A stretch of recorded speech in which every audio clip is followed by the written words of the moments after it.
না, না, না, না, না, এটা হতে পারে না। এটা আমি কি দেখছি? এটা আমি কি দেখছি? অনামিকা তাহলে বেঁচে আছে? তার মানে ও নিঃশ্বাস নিচ্ছে। তাহলে তাহলে অনামিকা কি সবাইকে সবকিছু বলে দেবে? আমি কি দেখছি এটা? গল্প যখন তখনই আজ আপনারা শুনবেন আপনাদের অতি পরিচিত লেখিকা লাইলি মুখার্জির কলমে আঁধার রাতের শয্যার দ্বিতীয় পর্ব। কি হলো অনামিকার? অর্ণব কি তাকে চিরদিনের মতন ঘুম পাড়িয়ে দিল, নাকি জেগে উঠল অনামিকা এক নতুন সকালের আশায়? দেখলেন বৌদি কেমন ঘুমোচ্ছে, অথচ ডাকলে সাড়া দিচ্ছে না। আমার কেমন যেন ভয় করছে গো দাদা। মনে হয় শরীরটা একদম ভালো নেই, অজ্ঞান হয়ে গেল নাকি। আমি বরং যাই মাসিমারে ডাকি। এই বলেই ঝর্ণা ছুটে চলে গেল। ঝর্ণা চলে যেতেই অর্ণব দিনের বেলাতেও এই আলো আঁধারের ঘরে কেমন যেন একটা শীতল আবহে আড়ষ্ট হয়ে গেল। ঘরটা শৈত্যপ্রবাহে পূর্ণ হয়ে গেল। তার মনে হলো ছুটে এই ঘরটা থেকে পালিয়ে যায়। সে পিছন ফিরে পালাতে যাবে, ঠিক এমন সময় অনুভব করলো তার বাঁ হাতটায় ঠান্ডা স্যাঁতস্যাঁতে কিছু একটা আটকে আছে। সে চমকে পিছন ফিরল এবং এক ভয়াবহ দৃশ্য দেখল। অনামিকা কখন উঠে বসেছে, তার লম্বা সাদা ধবধবে হাতটা বাড়িয়ে অর্ণবের হাতটা ধরে রেখেছে। কি গো, কাছে এসে একটু বসবে না? অর্ণব অনুভব করলো রুগ্ন দুর্বল অনামিকা হাতে সব শক্তি দিয়ে ধরে রেখেছে তার হাতটা। অর্ণব চেষ্টা করতে লাগলো হাতটা ছাড়াবার, কিন্তু তার পক্ষে এই মুহূর্তে সেটা দুঃসাধ্য হয়ে উঠল। অনামিকার শক্তি কতটা আছে সেটা বড় কথা নয়, অর্ণব এই মুহূর্তে অনুভব করলো সেই সম্পূর্ণ বলহীন হয়ে পড়েছে। ভীষণ এক ভয়ে আবিষ্ট সে। অনামিকার চোখে তীব্র দৃষ্টি, মুখে সে মৃদু হাসিটা ক্রমে দীর্ঘ হতে লাগলো।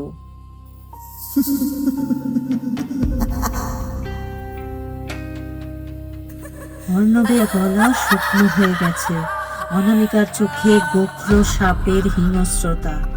ফ্যাকাশে ঠোঁট দুটো দুবার নড়ে থেমে গেল। অর্ণবের প্যান্ট ভিজে যাওয়ার উপক্রম হয়েছে। ঈষৎ মাথাটা বাঁ দিকে হেলিয়ে অনামিকা অর্ণবের দিকে এগিয়ে আসে। ঠিক এই সময়ে ঝর্ণার গলা শোনা গেল। মামি এসো গো, দেখো বৌদি কেমন অজ্ঞান হয়ে গেছে। সচকিত হয়ে অনামিকা হাঁপাতে হাঁপাতে আগের মতো শুয়ে পড়ে, সেই অর্ধ নির্মিলিত দৃষ্টি মেলে। কিন্তু অর্ণব এতক্ষণ কি দেখলো? এ কি সত্যি, না তার সম্পূর্ণই বিভ্রম? দৃষ্টি বিভ্রম হলো? সে অতিরিক্ত ভয়কে এমন কল্পনা করে ফেললো? ঝর্ণা আর পরিবারের সকলেই একে একে এসে পিছনে দাঁড়ায়। সুমিত্রা দেবী বলেন, অনামিকা, বেশ ঘেমে গেছো তো। হঠাৎ অসুস্থ হয়ে পড়েছিলে নাকি? ও ঝর্ণা, একটু ভিজে তোয়াল এনে দে তো। ইন্দিরা, একটু ফ্যানটার স্পিডটা বাড়িয়ে দে তো মা। অর্ণব বিস্ফারিত চোখে সবিস্ময়ে তাকিয়ে রইল। অনামিকা কিছুক্ষণ পরে ক্লান্ত চোখের পাতা ধীরে ধীরে খুলল, বুক টেনে এক দীর্ঘ নিঃশ্বাস নিল। ঝর্ণা জল দিল। মরু তৃষায় জলটা এক চুমুকে শেষ করে তারপর একটা স্বস্তির শ্বাস ছাড়ল। সুমিত্রা দেবী জিজ্ঞাসা করলেন, বৌমা, তোমার হঠাৎ কি হয়েছিল? তুমি তো অজ্ঞান হয়ে গিয়েছিলে। অনামিকা একবার অর্ণবের দিকে আর চোখে তাকিয়ে নিয়ে বলল, অজ্ঞান হয়েছিলাম? বুঝতে পারিনি তো। অনামিকার কথায় ক্লান্তির ছাপ নেই, বরং কথা বেশ স্পষ্ট। আর অর্ণব লক্ষ্য করল অনামিকা অজ্ঞান ভাব থেকে উঠে বেশ হাসি খুশি আছে। অর্ণব ভাবে, তবে কি গতকাল রাতে ওষুধের ঘরে অনামিকা বুঝতে পারিনি যে আমি ছিলাম? আচ্ছা, জ্ঞান ফিরে পাওয়ার পর ওর গতকালের স্মৃতি কি কোনো কারণে মুছে গেছে, নাকি ও আমার সঙ্গে কোনো গভীর খেলা খেলছে? যাই হোক, আপাতত তো সবই ঠিক আছে মনে হচ্ছে। আজ বহুকাল পরে অনামিকা সন্ধেবেলা বিছানা ছেড়ে উঠে পরিষ্কার পরিচ্ছন্ন হয়ে আলমারি থেকে একটা হালকা সুতির জামদানি বের করে পরল। সেই সাথে ড্রেসিং টেবিলের সামনে দাঁড়িয়ে হালকা প্রসাধনও সারল। আজ সারাক্ষণ অর্ণবের সমস্ত নজর আর মন অনামিকার উপর পড়ে আছে। অনামিকা বেঁচে আছে দেখে ভীষণ ঘাবড়ে গিয়েছিল সে, সব জানাজানি হয়ে যাবার ভয়ে। তারপর যখন দেখলো অনামিকা গত রাতের কথা সব ভুলে গেছে, তখন মনে মনে খুব স্বস্তি পেল। অনেক দিন পর অনামিকাকে ভারী মিষ্টি লাগছে। অনামিকার কতই বা বয়স হবে, কিন্তু রোগের জন্য কেমোথেরাপির পর চুল পাতলা হয়ে, গাল তুবড়ে, চোখের কোণ কালো হয়ে একদম প্রৌঢ়ার মতো হয়ে গিয়েছিল। তবে আজ তাকে সেই ক্লান্তিহীন আগের মতোই উজ্জ্বল ত্বকের গৌরাঙ্গী লাগছে। আরো অবাক করে অনামিকা সব দুর্বলতাকে জয় করে রান্নাঘরে গেল এবং নিজের হাতে করে অর্ণবের জন্য এক মগ কফি করে নিয়ে এলো। অর্ণবের মাও বেশ খুশি, কিন্তু ভাবেন কতদিন তার বৌমা এরাম সুস্থ থাকবে। সেটা ভাবতেই দুশ্চিন্তায় পড়ে স্বামীকে বলেন, এই জীবন মৃত্যুর দুলনায় অনামিকা কতদিন দুলবে কি জানে। ছেলেটার জীবন ছাড়খাড় হয়ে যাচ্ছে, বয়স বাড়বে, বাচ্চা কাচ্চা হবে কিনা কে জানে। এখন অনেক আধুনিক চিকিৎসা উঠেছে, যদি বৌমা সেরে যায় তাহলে খুবই ভালো হবে, তাই না? এদিকে অনামিকা হাসি মুখে শ্বশুর শাশুড়ির জন্য চা এনে বলল, কি মা, আপনারা চিন্তা করছেন কতদিন বাঁচবো, তাই তো?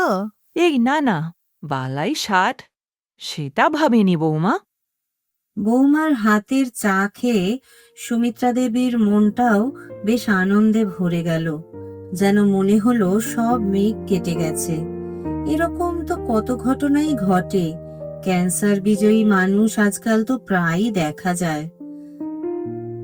তারপর সুমিত্রা দেখলেন অনামিকা তার চাটা নিয়েও অর্ণবের ঘরের দিকে গেল। তার মানে বহুকাল পরে তারা দুজনে একসাথে বসে হয়তো চা পান করবে। সুমিত্রা স্বামীকে বললেন, কি গো, দেখছো আজ কতদিন পর দুজনে মিলে চা খাবে। উফ, ঠাকুর করুন সব যেন ঠিক হয়ে যায়। তাই যেন হয় হে ঠাকুর, তাই যেন হয়। কতই বয়স ছেলে মেয়ে দুটো। অর্ণবের ভেতরটা এক ছটপটানিতে ভরে আছে। বাইরে বেরোতে ইচ্ছে করছে না, ঘরের মধ্যে লুকিয়ে রাখতেই সে নিজেকে স্বচ্ছন্দ বোধ করছে। অনামিকার মুখোমুখি হতে চাইছে না। আজকে সে অফিস যেতেও পারল না, শরীর খারাপ আর অম্বলের অজুহাতে। সন্ধে নেমে গেছে, গাছের পাতায় পাতায় অন্ধকার লুকিয়ে আছে। পাখিরা যে যার মতো বাসায় ফিরছে, কিন্তু অর্ণব ঘরে বসে বসেও অনুভব করতে পারছে এই সময়টা বাইরে হিম পড়ছে। দিন বেশ ছোট হতে শুরু করেছে। মাথার উপর হয়তো চামচিকিগুলো অদৃশ্য চক্রব্যূহ রচনা করছে। অর্ণব ঘরে বড় আলো জ্বালেনি। এই বাড়িটা পুরনো দিনের, বেশ বড় একটা ঘরে এখন অর্ণব থাকে।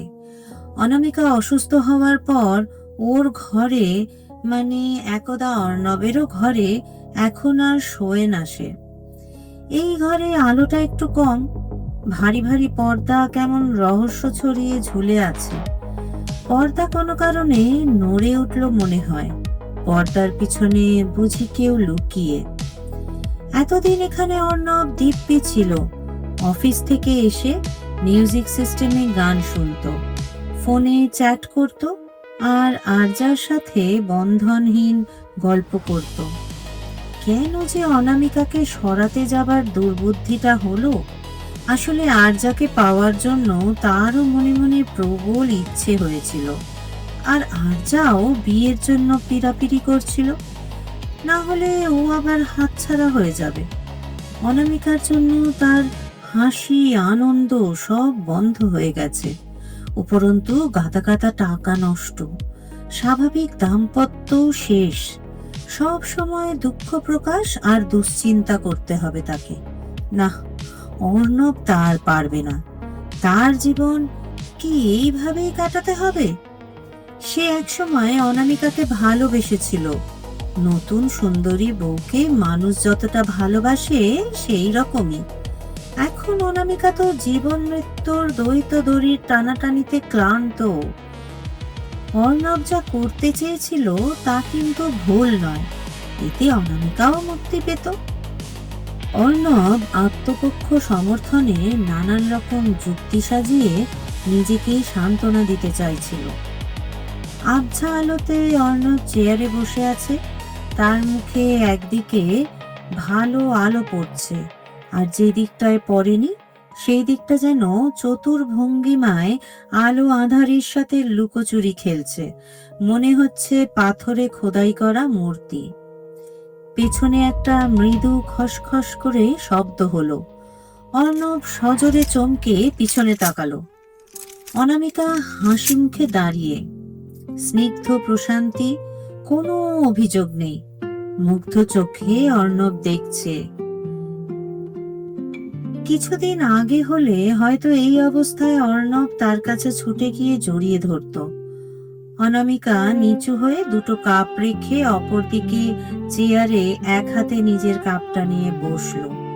তার শাড়িটা গোলাপি রঙের, অনামিকার গোলাপি গায়ের রঙের সাথে শাড়িটা যেন তাকে মোহময়ী করে তুলেছে। অর্ণবের খুব ইচ্ছে করছে ওকে কাছে টানতে। অবস্থা স্বাভাবিক করতে সে জিজ্ঞাসা করে, আজকে তোমাকে খুব ফ্রেশ লাগছে, শরীরটা তো তাহলে খুব ভালোই আছে বলতে হবে। হুম। এক মৃত্যুপুরীর দীর্ঘশ্বাস টেনে অনামিকা অর্ধচন্দ্রের হাসি টেনে বসে আছে, চোখে বিষাদ, তবে চাউনি খুবই তীক্ষ্ণ। অর্ণব একটু বিব্রত, গত রাতে যাকে নিজের হাতে, সে এখন দিব্যি সুস্থ স্বাভাবিক হয়ে বসে আছে।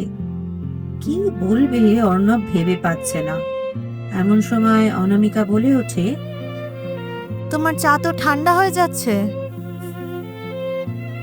অর্ণব বুঝতে পারল অনামিকার হয়তো গতকালের কথা সবই মনে আছে, তবু না বোঝার ভান করে তার সাথে অভিনয় করছে, কারণ আপাতভাবে অনামিকার এই বাড়ি ছাড়া আর তো কোনো আশ্রয় নেই। হ্যাঁ, এই তো খাচ্ছি খাচ্ছি। এই বলে অর্ণব আর চোখে দেখল অনামিকা তার চায়ের কাপ তুলে আস্তে আস্তে চুমুক দিচ্ছে, অথচ চোখ সোজা রেখেছে অর্ণবের দিকে। অর্ণব মনে মনে প্রস্তুত হচ্ছে অনামিকার তীব্র তিরস্কার বা আরো কিছুর জন্য। সবাই পাশে এদিকে ওদিকে আছে, কিন্তু অর্ণবের কেমন যেন অসহ্য রকম অসহায় লাগতে শুরু হলো। উঠে চলে যেতেও পারছে না। কেমন স্তব্ধ মুহূর্ত এই স্থানে শামিয়ানা খাটিয়ে রেখেছে। অনু এইভাবে তাকিয়ে আছে কেন আমার দিকে? আমার ভালো লাগছে না। ও কি ভয়ঙ্কর কিছু করতে চলেছে? আচ্ছা, অনু আদৌ বেঁচে আছে তো? ধর, এসব ভাবছি, সামনেই তো বসে আছে ও। সেদিন রাতে খাবার টেবিলে সুমিত্রা দেবী বললেন, অনি, আজ তো বৌমা ভালোই আছে। আজ বরং তুই বৌমার সাথে ওর দুয়ারেই শুয়ে পড়। অর্ণব ঘরে একসাথে না শোবার কোনো কারণ আপাতভাবে দর্শাতে পারল না, তাই তাকে অগত্যা অনামিকার সাথে ঢুকতেই হলো। অনামিকা দরজা বন্ধ করলো। শাড়ি থেকে নাইটিতে গেল মৃদু আলোর ঢেউয়ে, যেন তাকে রহস্যময়ী জলপরি লাগছে। লাল ডিম লাইটে সবকিছুই যেন রক্তবর্ণের প্রতিফলনে লাল আভ। অনামিকাকেও রক্তাক্ত লাগছে। অর্ণবের গলা শুকিয়ে যাচ্ছে। উফ, সত্যি তাহলে অনামিকা আমার সামনে? ভার্যাকে কি বলবো? তার সাথে আমার সম্পর্কে পরিণতি কি হবে? আচ্ছা আচ্ছা, এটা এটা অনামিকাই তো?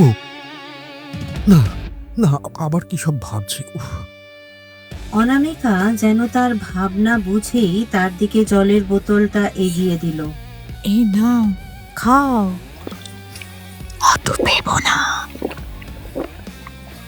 অর্ণব ঢক ঢক করে জল খেলো। কোমল স্পর্শে অনামিকা হাত থেকে বোতলটা নিল, তারপর ডিম লাইটটাও নিভিয়ে দিল। অর্ণব আড়ষ্ট হয়ে বিছানার এক কোণে বসে। অনামিকা কাছে এগিয়ে আসে। এতক্ষণের মিষ্টি সেন্টের গন্ধ উধাও। ঘরের পরিবেশটা কেমন বদ্ধ হয়ে উঠল। নিস্তব্ধ একটা গলিত শবের উৎকট গন্ধে ভরে গেল ঘর। অর্ণব যেন কোনো মোহে আবিষ্ট হয়ে গেল। অর্ণব হয়তো জ্ঞান হারিয়ে ফেলেছিল, সম্পূর্ণ বিগত চৈতন্য হয়ে পড়েছিল। সবার মাঝে থেকেও এক ভয়ঙ্কর মৃত্যুপুরীতে সে যেন কয়েদ হয়ে আছে। হঠাৎ প্রাণ বিন্দুর মতো বেজে উঠল মোবাইল ফোনটা। ধরফর করে উঠে বসলো অর্ণব। তার সমস্ত শক্তি দিয়ে অনামিকার আলিঙ্গন আলগা করে দেখলো আরজার ফোন। অর্ণবের যেন একটা জীবনের আহ্বান এলো বলে মনে হলো। প্রাণপণে সে ফোনটা ধরে বলতে লাগলো, আরজা আরজা আরজা আরজা, আমাকে বাঁচাও। আরজা আরজা, আমাকে বাঁচাও। আমি আমি ঘর থেকে বেরোতে পারছি না। আরজা, আমি ঘর থেকে বেরোতে পারছি না। আমার ভাইকে ফোন করে বলো ওরা আমাকে ঘর থেকে নিয়ে যাক। আরজা আরজা, আমাকে বাঁচাও, বাঁচাও আরজা। অর্ণব এই কথাগুলো প্রাণপণে বলার চেষ্টা করলো, কিন্তু অপর প্রান্তে আরজা অভিমান হত চোখে ঝাপসা প্রবাহে ভেসে গেল মধ্যরাতে। কারণ আরজা শুনলো হিংস্র কণ্ঠে অর্ণব বলছে, আচ্ছা, আমাকে আর কোনোদিনও ফোন করবে না। এই যেন তোমার শেষ ফোন হয়। আমি আমি তোমার হাত থেকে মুক্তি পেতে চাই। অনি, অনি তুমি কি বলছো আমাকে? তার মানে তুমি তুমি শেষে আমার সাথে প্রতারণা না করলে? না, না, না আরজা, তুমি তুমি আমাকে ভুল বুঝছো আরজা। আমি তোমাকেই চাই, আমি তোমাকেই চাই। অনামিকা আমাকে বাঁচতে দেবে না। তুমি আমাকে বাঁচাও আরজা। কিন্তু কথাগুলো আবার বিকৃত হয়ে আরজার কাছে এইভাবে গেল, আচ্ছা, তুমি আমাকে বাঁচতে দেবে না, না? বলছো তো, তোমার থেকে আমি মুক্তি চাই, মুক্তি চাই, মুক্তি। I hate you Oni, I hate you. আমি তোমায় ঘৃণা করি। ইউ লায়ার, ইউ চিট, মিথ্যেবাদী। আরজা ফোন কেটে দিল। অর্ণবের এই আচরণে সে খুব অবাক হলো এবং তীব্র অভিমান ভরে অর্ণবের ফোন নাম্বারটাই সাথে সাথে ডিলিট করে দিল। অর্ণব নিষ্ফলভাবে হ্যালো হ্যালো করতে লাগলো। সে এবার বেশ বুঝতে পারলো তার গলায় একটা গলিত পদার্থ যেন দম বন্ধ করে রেখেছে। আবার পৃথিবীর মধ্যে থেকেও অর্ণব সেই ভীষণ একা হয়ে গেল। সামনে অনামিকা। ভোর হয়ে গেছে। আজ আর অর্ণবের ওঠার ক্ষমতা নেই। উদ্ভ্রান্তের মতো তার দৃষ্টি। অনামিকার চান হয়ে গেছে। লম্বা চুল আঁচড়ে লাল পেরে শাড়ি পরেছে। সিথি চিরে লাল সিঁদুর পরে হাসি মুখে একবার অর্ণবকে দেখে ঘর থেকে বেরিয়ে গেল। সুমিত্রা বৌমার রূপ দেখে চোখের জল সংবরণ করতে পারলেন না। বললেন,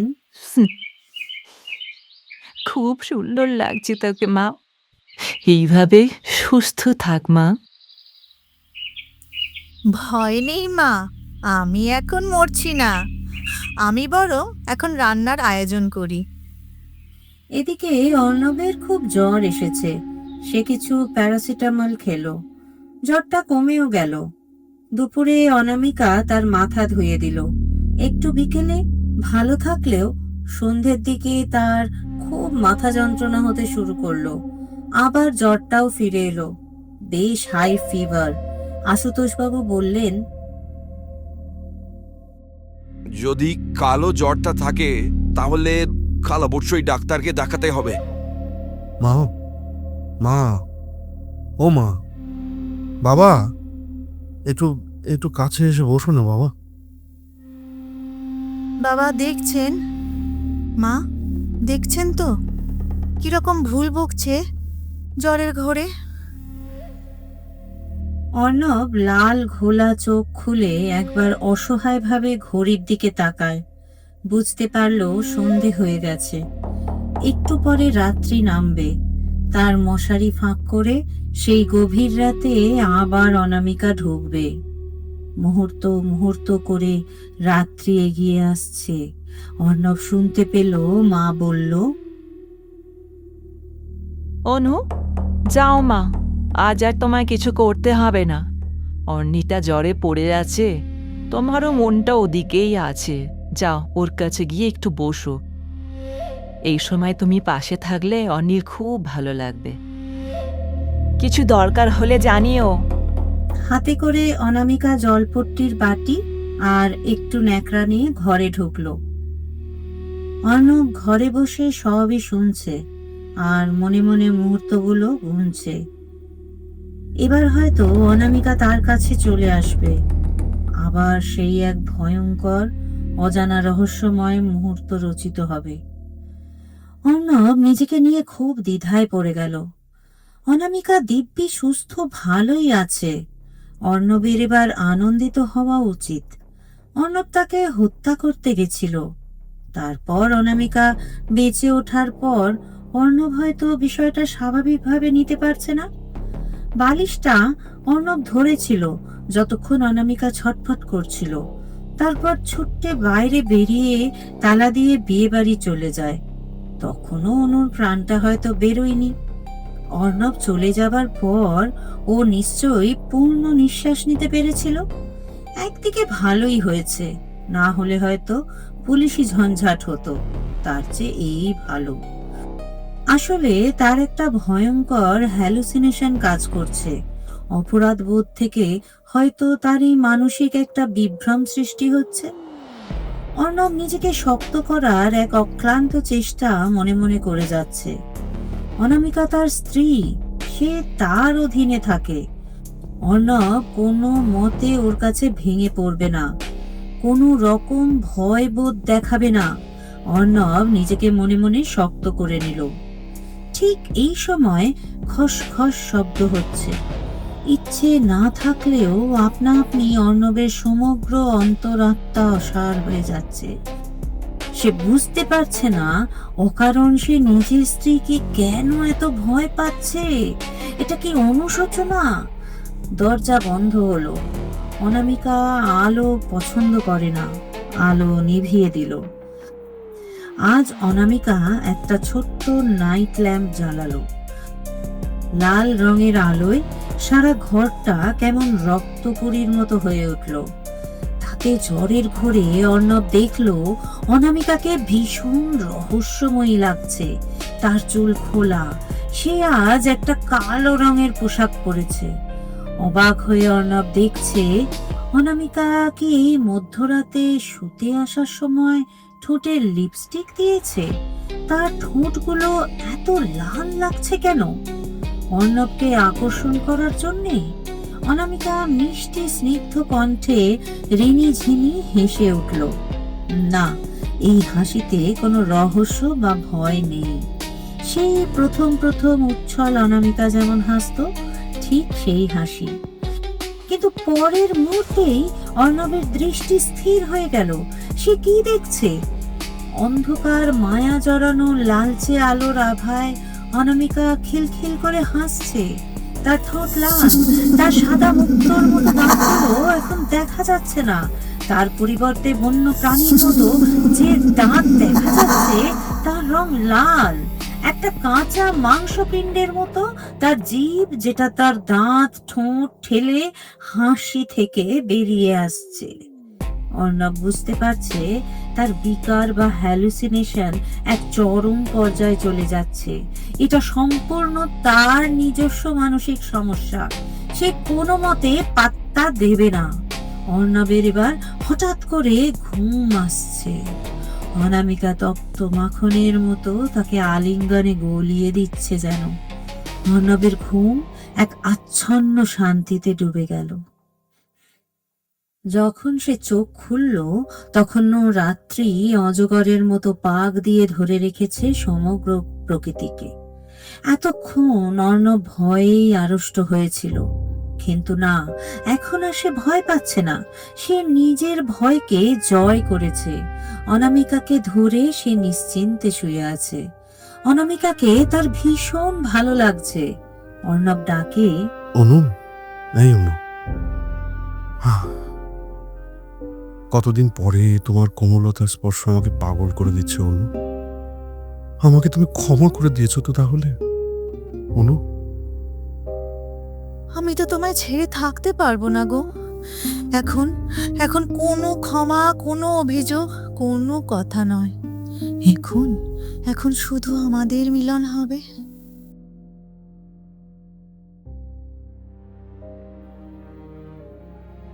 ভুল ভেঙে অর্ণব বুঝতে পারল এতদিন তার পাপবোধ থেকে সে অনামিকাকে নিয়ে এক ভৌতিক রহস্যময় পরিবেশ গড়ে তুলেছিল।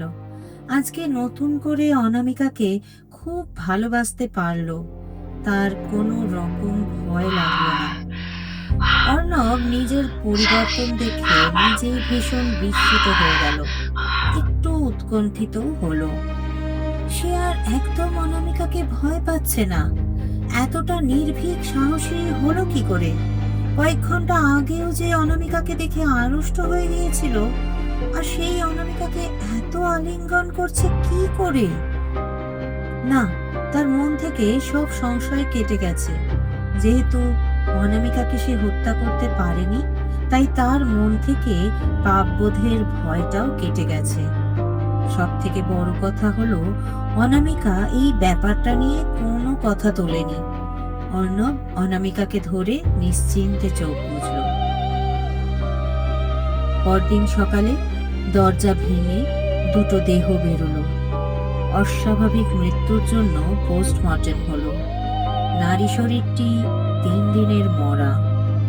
আশ্চর্যের বিষয়, পচা গন্ধটা আজ সকাল থেকে ছাড়ছে।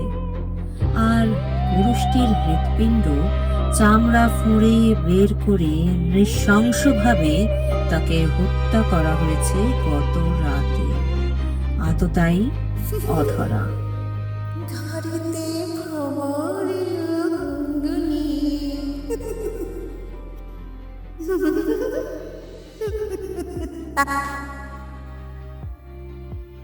জরাগ্রস্ত স্ত্রীর হাত থেকে মুক্তি পেতে অর্ণব যে সরল সমাধানের পথ খুঁজেছিল, সেই সরল সমাধান যে তাকে এভাবে জটিল মৃত্যুর দিকে ঠেলে দেবে, তা বোধহয় সে আগে থেকে বুঝতে পারেনি। আর একেই বোধহয় এক কথায় বলে কর্মফল। লাইলি মুখার্জির আঁধার রাতের শয্যা আপনাদের কেমন লাগলো কমেন্ট করে জানাতে ভুলবেন না যেন। আর গল্প যখন তখনে যদি এখনও সাবস্ক্রাইব করে না থাকেন, তাহলে গল্পে একটা লাইক দিয়ে চ্যানেলটা সাবস্ক্রাইব করে দেবেন প্লিজ।